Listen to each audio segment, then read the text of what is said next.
Will it macerate? Good afternoon, everyone. Now, there's too much gossip on the internet in Fragcom about maceration, and I've decided to take matters into my own hands to find out in a scientific way, will it macerate? It's a topic that has plagued Fragcom for years and years, and it has split Fragcom almost down the middle. Everyone has an opinion, and no one really has any facts or evidences, and today we're going to try and change that for you guys. Maceration, a lot of people just swear by it and they say, yep, you need to do it. It changes your perfume for the better. It's meant to improve longevity. It's meant to sometimes make the smell richer, smoother, and stronger. And sometimes it's been advertised to completely transform the smell and make the notes all smell more apparent and more vivid.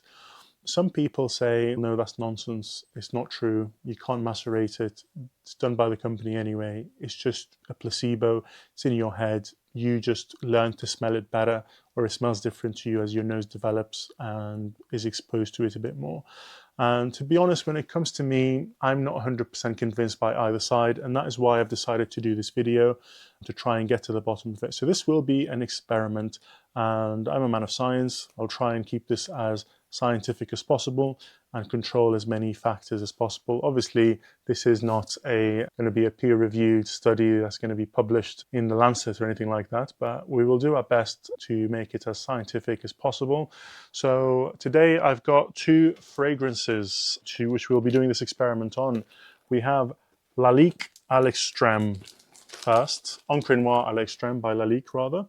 I bought these two from the same discounter. They are both sealed. They both have the same batch number. So these were basically from the same factory, from the big pot of Lique Encre Noire à l'extrême that they made. Lique is a cheapie. It's a Fragcom classic. I haven't smelled this one. That was one reason. I've only smelled the Encre Noire Sport. If you read the reviews on Fragrantica, everyone says that the Lique and Lique made perfumes, like Bentley, Lique makes all of Bentley's perfumes, all improve over time and need to be macerated. I didn't pick a Middle Eastern clone because I don't want to own a Middle Eastern clone, to be honest with you, in my collection. And I thought, let's give this a go as the cheapie candidate for our experiment. And for a slightly more expensive candidate for our experiment, we will also be doing the same experiment on these two Dior Fahrenheits, bought from the same place, same batch code. There we go.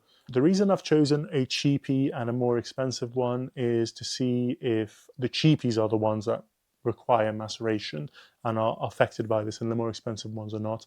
I would have done a niche one for you guys as well. I don't think I can afford to buy two niche fragrances and leave them for 3 months at a time. So let's start off by talking about maceration. What is maceration? So I've done a fair bit of research, and I don't mean research by going on YouTube and looking at all Fragcom's opinions on maceration, because basically everyone just says the same thing. You spray a bottle, put a bit of air in it, put a bit of a dent in it, and then leave it in a dark cupboard and then try again. Some people say a couple of weeks, some people say a month, some people say 3 months. So for this experiment, we will be macerating, opening a bottle today, macerating it and keeping its control completely sealed, and we'll store them away for 3 months, not to be smelt again until 3 months time.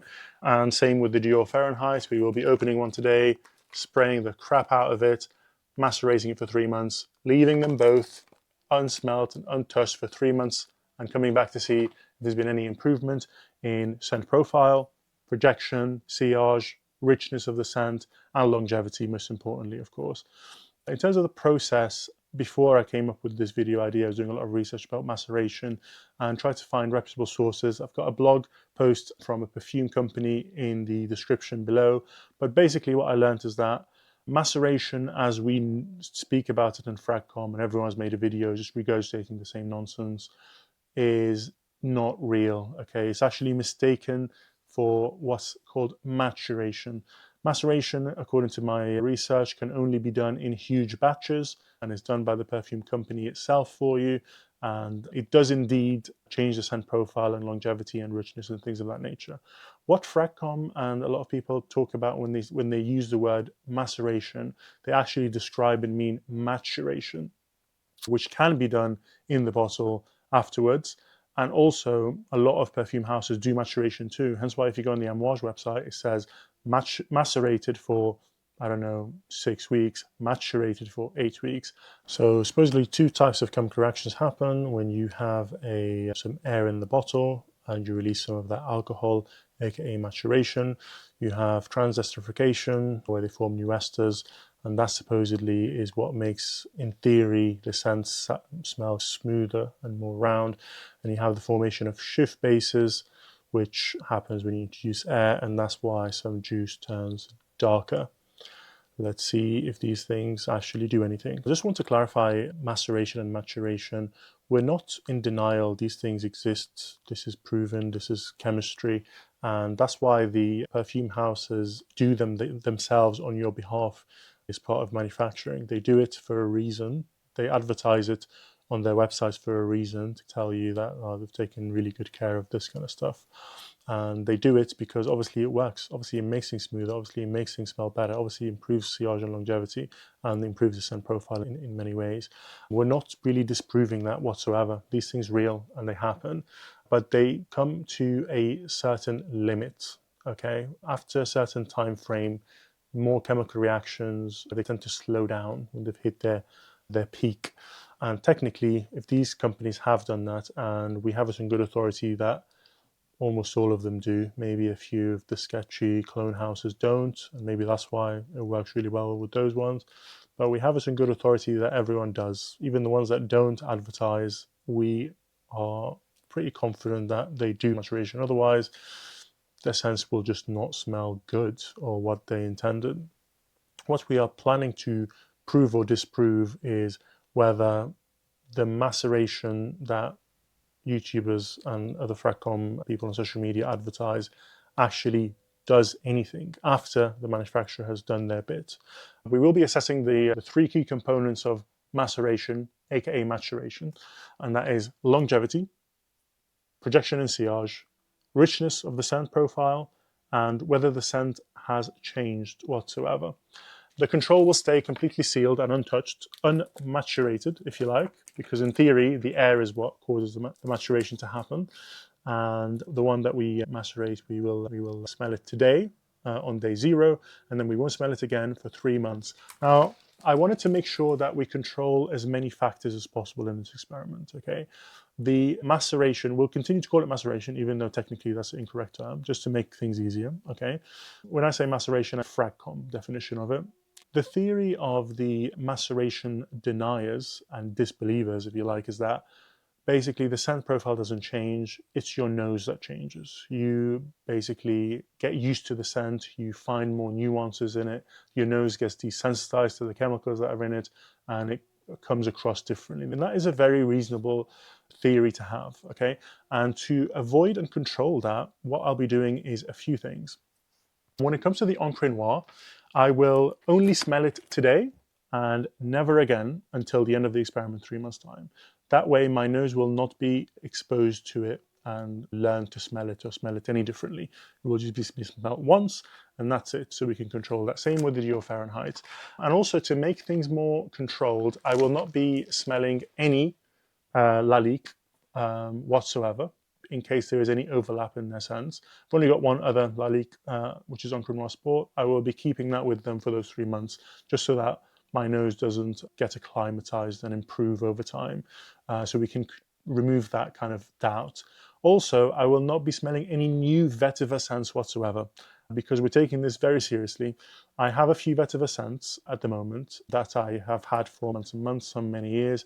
I will continue to wear those, but I will not sample, test, spray, go anywhere near any new vetiver scents in case I get desensitized or get sensitized and start smelling vetiver a bit better. Obviously, the reason this vetiver is because Encre Noir Extreme is known to be a vetiver heavy scent. And similarly with dior Fahrenheit, I'm going to do something that I don't want to do, but I'm not going to smell any Dior scents. And I have a few that I really love, because obviously perfumers and perfume houses tend to use the same molecules and compounds in a lot of their same scents. So to completely rule out that aspect, I will not be smelling not only any new vetiver, any new ozonics, any new Dior, any new Lalique scents whatsoever for the next 3 months, to make sure that it's as controlled as possible. We'll see how it goes. I guess there's one more thing to do. Let's macerate one of these, shall we? So a quick unboxing. I bought the smallest bottles I could find because I don't need 200 mils of Lique Encre Noire à l'Extrême.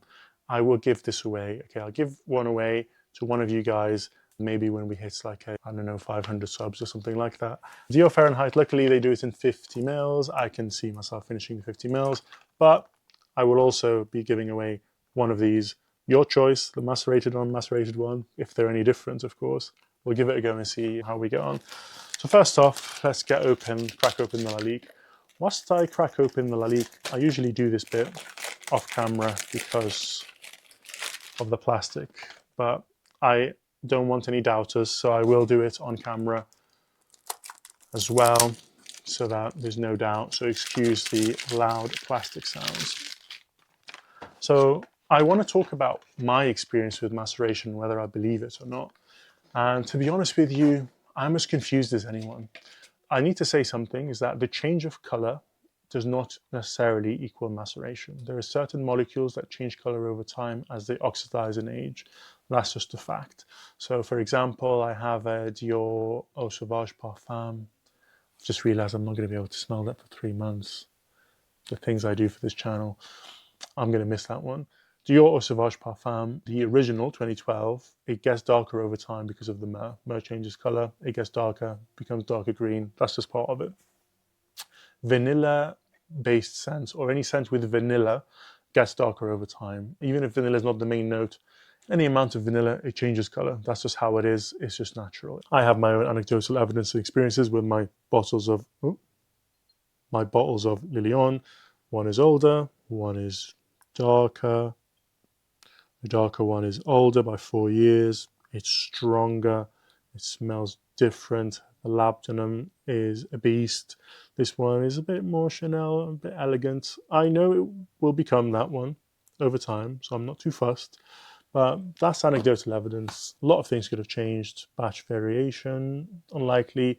Formula, we don't know that it's been reformulated, but that's why we're doing this experiment, so we can control all of these things, and then we can say with good confidence that these results are valid without too many things potentially influencing it. Now, I know about the chemistry behind it. The color doesn't really mean anything. I compared them A to B numerous times. I wore one the one day, one the other day. It got stuck in my head, and I needed to know what's going on. Hence why I made this video. Lilion is a Chanel Les Exclusives. It's a very expensive scent. Okay, there's no way Chanel are not macerating all of their stuff. Same with Amouage. It literally says it on their website. Amouage is like Jubilation 25, the newer bottle, Epic Man. Apparently, they come alive in a few months after you put a bit of a dent in them. And that doesn't make sense because Amouage literally put on the website how much they've macerated and matured their things. This is very high quality perfume. It's unfathomable to me that they're not doing these things and expecting you to do it at home. So I have conflicting feelings. It doesn't make sense. Okay, my brain, the logic tells me no, this is nonsense, it's not real. But then my one experience, albeit it's just one experience and it's not very well controlled, does tell me that it does change, and for the better, and for a really expensive scent as well. So that's why I did this experiment. So let's give this a go.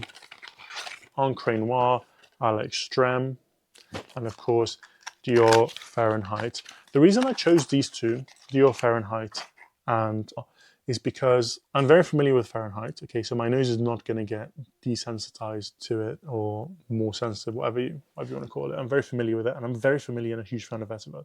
Okay, that way we can control that aspect, that theory that it's just your nose getting better or detecting it or being more sensitive to chemicals. Now I'm going to spray Encre Noire and Fahrenheit on my hand and on a tester strip, and then we will be assessing their scent profile. I'll be making notes. I'll be publishing all of my notes at the end of the experiment. As you can see, it's a new bottle, hence why it's not spraying. Give it 2 sprays. Nice. Very smoky. Now let's give Fahrenheit.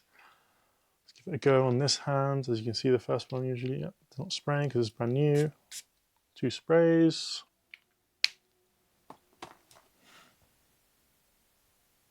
Oh, I love Fahrenheit. It's amazing. Encre noire is very deep and rich, almost nutty. It smells a bit like sesame. Ooh, it's got like a sesame kind of thing going on. It's like a vetiver, but it's like nutty in a way. How weird is that? Oh, Fahrenheit is just Fahrenheit. You just can't go wrong with Fahrenheit. Okay, so this is the current dent. Can you see it? Yeah, we'll do it this way so you can see. Let's put some more air in this bad boy, shall we? So this is the encre noire before we have put in any dent. This is just what it came in. We've just sprayed it once. So we will rely on the test strip. We'll be smelling the test strip every half an hour or so, making a note of when it goes through its phases, when it hits its dry down, when it becomes faint, and when it completely disappears. Today, we're just smelling it once and seeing how it goes. The main part of the experiment will be in part 2 of this video, which will be 3 months later in July, where we will be doing 2 days of full testing of these macerated and non-macerated versions. What I'll be doing is I'll be using the method of progressive smelling. So we'll be unboxing this one, completely unmacerated, and unboxing this one too, which will be macerated. I'm going to spray make a bit of a bigger dent than this to make sure. And what we'll be doing is we'll be using a method called progressive smelling. So we will designate one arm to macerated, the maceration arm, the non-maceration arm. I've learned this from a blog that focuses on comparing scents A to B, especially they like to focus on comparing vintage scents. So what they do is that they spray at the top of the arm once, 10 minutes later they spray again here, and 10 minutes later they spray a third time at the top of the wrist. And basically that you can track the timing, you can smell the whole arm and see the transition from dry down to the mid to the opening. And technically this will hit the dry down first. This will then hopefully have hit the mid, and then you'll still have the opening there. And we'll be doing that on either arm and discussing whether there is any differences in transition and longevity. And then what I will be doing is I will be doing the same test on strip to see if they smell any different. This will help us identify the scent profile, and then we will be testing them on skin as well. Same number of sprays to just test their sillage and performance. I'll also be getting my wife's opinion. She'll be assisting me in my experiment because this will be double blind. Okay, meaning I don't know which is which. She doesn't know which is which. They will just be labeled A to B by a third-party person, friend of mine, and we will both have no clue. We will collate the data as A and B, and then after we've collated all the data, we'll be able to find out from that third party which one was macerated and which one isn't. Technically, should be obvious if maceration really is real. So now we've unboxed these, the way it works is that these open ones will be macerated, meaning I will spray the living hell out of them until they have a bit of a bigger dent. I've been told at least 10 to 15 sprays. Now we'll give that a go, make sure there's a bigger dent, and then we will put them in their boxes and put them next to their brand new twin bottle and leave them for 3 months to do their thing. Right, I've gone outside and sprayed the living hell out of these, give them a bit of a dent, good 20 sprays each. There we go. I think that's a fair amount of dent since these were quite full to begin with. The reason I've smelled them today is just to have an idea what they smell like. To be honest, it doesn't matter what they smell like today. What matters is A to B comparison in 3 months' time, because then we'll be able to tell whether maceration has done anything or other maturation has done anything, and whether these parameters have changed at all. If you have any ideas about how we should test these in 3 months' time, put it in the comments. I'm more than happy to listen. In 3 months' time, we will revisit, we will extensively test them and see if there's any differences. Stay tuned for more. See you next time.